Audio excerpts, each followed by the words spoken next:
নমস্কাৰ, কি খবৰ সকলোৰে? আশা কৰোঁ সকলোৰে ভাল। আজি মই বনাব লৈছোঁ বানানা ব্ৰেড বা বানানা কেক যি বুলি কয় আৰু। ফাৰ্ষ্টে মই লৈছোঁ হাফ কাপ দৈ, হাফ কাপ অইল আৰু 1 কাপ আটা।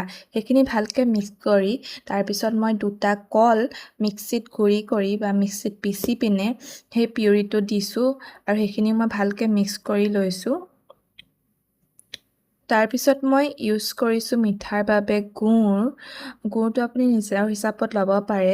তাৰপিছত গোন্ধৰ বাবে মই ব্যৱহাৰ কৰিছোঁ ভেনিলা এচেঞ্চ আৰু মিশ্ৰণটো বহুত ডাঠ হৈ থকাৰ বাবে মই ব্যৱহাৰ কৰিছোঁ গাখীৰ।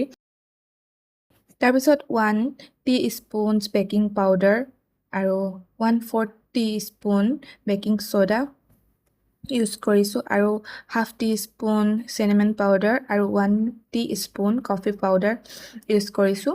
দেন বেটাৰখিনি ভালকৈ মিক্স কৰি মই কেক টিনত লৈ লৈছোঁ আৰু আধা ঘণ্টাৰ বাবে মই অভেনত দি দিছোঁ।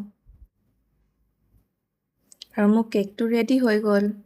বাছ ইয়াক কাটি পিনে খাব পৰা যাব। বাকী আজিলৈ আহিছোঁ।